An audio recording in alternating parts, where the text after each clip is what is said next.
میرے نبی پاک علیہ السلام کے غلام حضرت طارق بن عبداللہ رضی اللہ تعالیٰ عنہ فرماتے کلمہ پڑھنے سے پہلے ایک دفعہ ہمارا سارا قبیلہ تجارت کے لیے نکلا تھا، اور اس وقت منظر یہ ہوتا تھا کہ ہم اپنی عورتوں کو بھی ساتھ لے جاتے تھے۔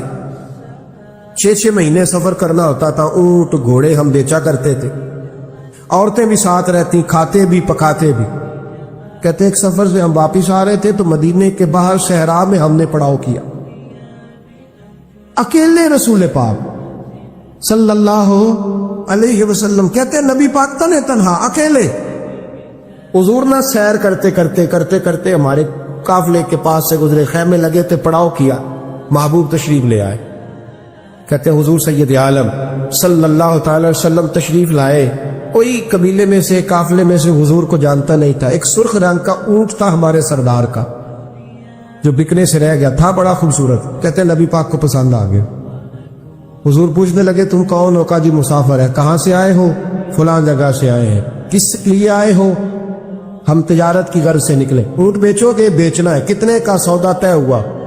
اس نے کہا اتنے لینے، حضور نے کہا اتنے دینے، بات طے ہو گئی۔ کہتے ہیں لگام حضور نے پکڑی اور فرمانے لگے وہ سامنے میرا شہر ہے جس کا نام مدینہ، وہ میرا شہر ہے، میں ابھی مدینے جاتا ہوں، اپنے غلام کو بھیجتا ہوں اور تمہیں آ کے نہ قیمت دے جاتا ہے۔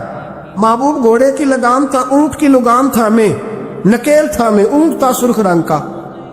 حضور لے کے جب نکلے نا، تھوڑا سا چند قدم آگے گئے تو ان میں سے ایک شخص بولا، کہنے لگا سردار آپ سیانے لوگ ہیں، سمجھدار ہیں، اس شخص کا نام پوچھا آپ نے؟ قبیلہ پوچھا ہے؟ ایڈریس کا پتہ ہے؟ پتہ ہے کہاں رہتا ہے؟ اتنا قیمتی اونٹ دے دیا۔ وہ سردار بھی کہنے لگا، سارے کہنے لگے یار ان کی باتوں میں اتنی لذت تھی، ان کی گفتار و رفتار اتنی باوقار تھی، مزیدار تھی کہ ہوش ہی کوئی نہیں رہا۔ بھئی ہم پرانے تاجر ہیں، کبھی اس طرح کا سودا کیا ہی نہیں جس طرح کا آج ہو گیا۔ اوہو واقعی کچھ نہیں یاد رہا، کوئی سمجھ نہیں آئی۔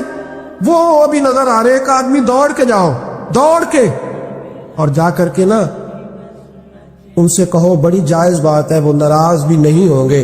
ان سے ایک شخص کہو کہ بھئی اونٹ دے جاؤ، پیسے لے آنا اور اپنا مال لے جانا، دوڑ کے جاؤ۔ ایک شخص دوڑنے لگا تو سردار کی بیوی خیمے کے اندر تھی، پردے کے پیچھے سے بولی، کہنے لگی خبردار کوئی پیچھے نہ جائے، اگر پیسے مل گئے تو ٹھیک ہے، نہ ملے تو میں دے دوں، کوئی پیچھے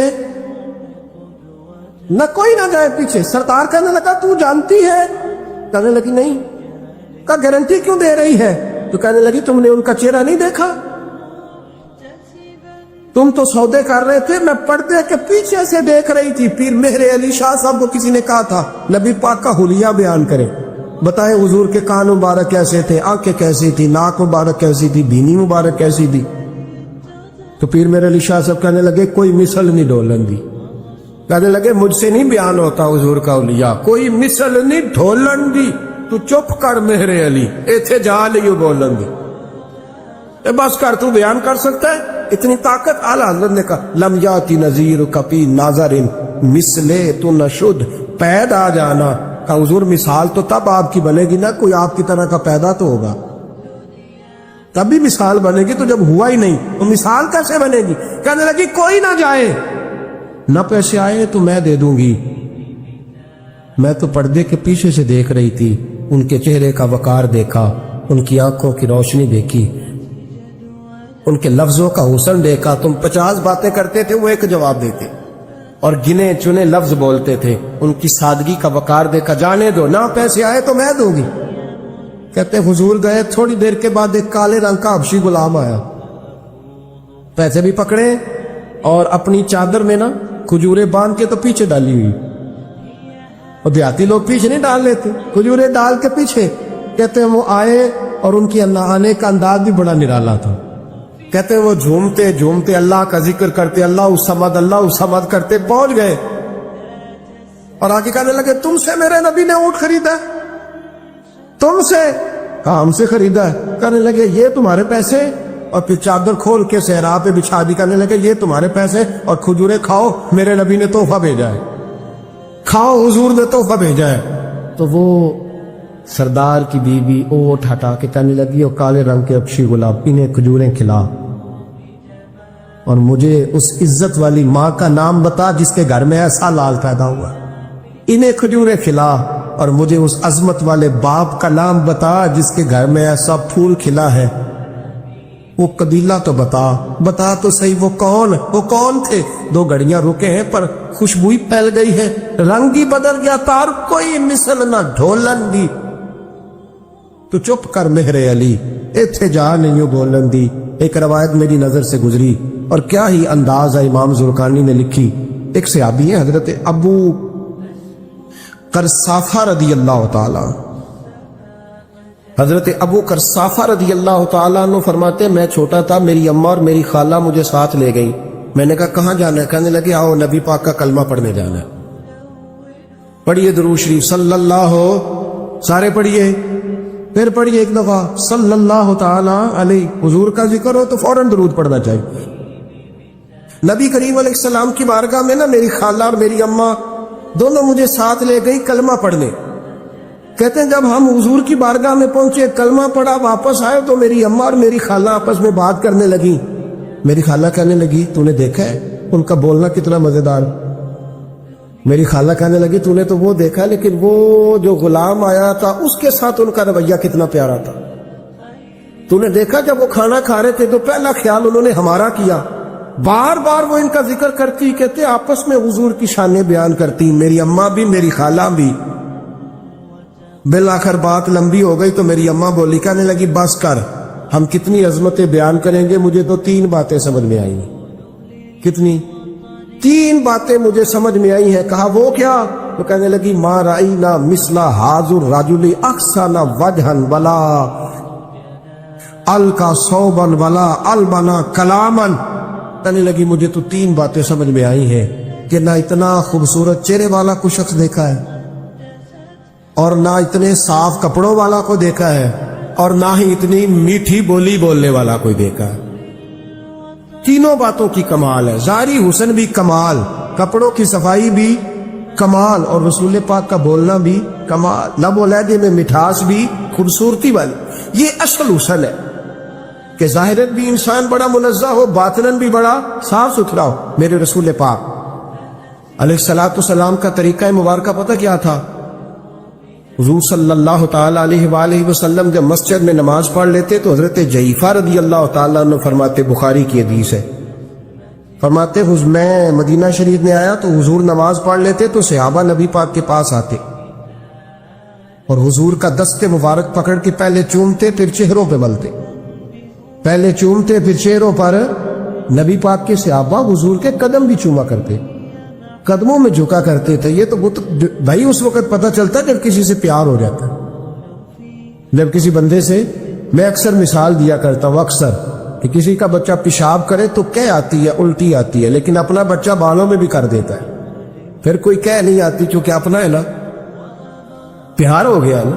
اب وہ کیفیت جب کسی سے محبت ہو جاتی ہے نا تو کچھ چیزیں صرف سمجھنے کی نہیں, کچھ چیزیں ایسی ہوتی ہیں جو محسوس کرنے والی ہوتی. اس نے کہا تھا عشق ایک ڈھونگ ہے. میں نے کہا تجھے عشق ہو خدا کرے, پھر کوئی تجھے اس سے جدا کرے, تو اسے تسبیحوں پہ پڑھا کرے, تو اسی کا نام جپا کرے, تو گلی گلی پھرا کرے, پھر میں کہوں کہ عشق ایک ڈھونگ ہے اور تو نہیں کہا کر, پھر میں کہوں کہ عشق ایک ڈھونگ ہے اور تو. اس نے کہا تھا عشق ایک ڈھونگ ہے تو میں نے کہا تجھے عشق ہو خدا کرے. بھائی یاد رکھو جب انسان کو محبت ہوتی ہے تو پھر اس کے انداز بدل جاتے ہیں, اس کے طور طریقے تبدیل ہو جاتے ہیں. وہ میں اکثر ایک بات کہا کرتا ہوں, میں کہتا ہوں بچہ باہر سے برگر کھا کے آ جاتا ہے رات, اماں کہتی بیٹے روٹی کھا لو, کہنا دوسرا گوبھی پکائی میں نہیں کھانی, حالانکہ برگر کھا ہے دور سے کھا ہے. تو اماں اس کو کہتی ہے پھر میں سوئیاں نہ بنا دوں تھوڑی سی اپنے بیٹے کو, فٹافٹ چاول نہ تجھے ابال دوں, ساتھ میں باریک دال بنا دے. تو کہتا نہیں میری مرضی کا پکاتے ہی نہیں, میں نے نہیں کھا ایسے. اب ابا جو ہے نا ابا وہ اماں کو سمجھا رہا, کہتا چھٹ پرا بھوک لگے گی تھی آپ ہی کھا لے گا, تھوڑا ایڈی ٹینشن ہے نہیں پہ تینوں ستانا ہے. اماں کیا کہتی ہے؟ کہتی نہیں مجھے نیند لیا کہ کھائے گا تو سکون آئے گا. اب اس کو آپ لاکھوں دلیلیں دیں کہ سیانا بیان ہے, بچہ نہیں ہے, 22 سال کا ہے, 24 سال کا, چھوڑ تو کیا کر رہی ہے. لیکن اماں کو کوئی سمجھا سکتا؟ کیوں نہیں سمجھا سکتا؟ کہ اسے اپنے بیٹے سے پیار بڑھا. وہ کیا کرے, وہ مجبور ہے. اس کے دل کی کیفیت اس طرح کی ہے کہ کوئی دنیا کی طاقت اسے سمجھا سکتی؟ سوال ہی نہیں پیدا ہوتا کوئی اسے سمجھا سکے. یہ ممکن کیسے ہو, کیسے سکتا ہے؟ یہ محبت ہے. میرے رسول پاک علیہ السلام کے صحابی حضرت جعفہ فرماتے, میں حضور کی بارگاہ میں آیا تو صحابہ کیا کرتے, نبی پاک کا دست مبارک پکڑتے, پہلے چومتے پھر چہرے پہ ملتے. بخاری ہے. فرماتے میں نے کہا یہ کیا کر رہے ہیں؟ پھر اچانک میرا بھی دل کیا ذرا کر کے تو دیکھو. کچھ چیزیں چکھنے پہ پتہ لگتا ہے کتنی مزیدار ہے. کہتے میں بھی قریب گیا, حضور کہ دست مبارک میں نے ہاتھ ڈالا. فرماتے ہاتھ پکڑا ہی تھا کہ نبی پاک کا ہاتھ برف سے بھی زیادہ ٹھنڈا. فرماتے پھر میں نے پکڑ کے چہرے پہ ملا تو کستوری سے زیادہ خوشبو آ رہی تھی دست مبارک. فرماتے اب میرا چھوڑنے کو دل ہی نہیں کر رہا, اب میری طبیعت نہیں مان رہی تھی. میرے نبی کریم علیہ السلام اللہ کی دلیل ہے. ہر پاکیزگی, ہر حسن, ہر کیف اللہ نے اپنے رسول کو عطا فرمایا.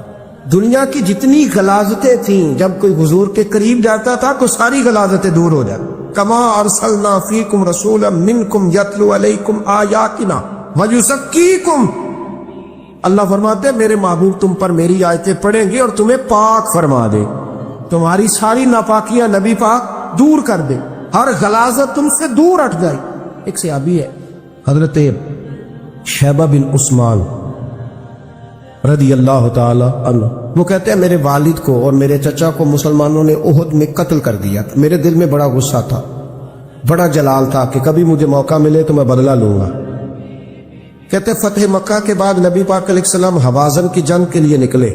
مجھے پتا چلا حضور جا رہے ہیں تو میرے اندر شعلے بھڑک رہے تھے انتقام کے. روز میں منصوبہ بندی کرتا, پلاننگ کرتا کہ کسی طریقے سے میں ان تک پہنچوں گا اور بدلہ لوں گا.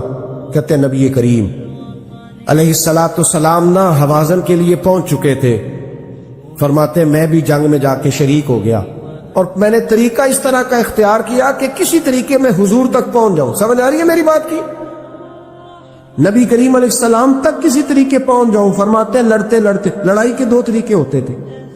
کبھی تو ایسے ہوتا تھا کہ ایک دو آدمی مل کے آپس میں لڑتے تھے, پھر گمسان کا رن پڑتا تھا, گھمبیر ہو جاتی تھی جنگ, سمجھ نہیں آتی تھی تیر کہاں سے آیا, نیزہ کہاں سے آیا.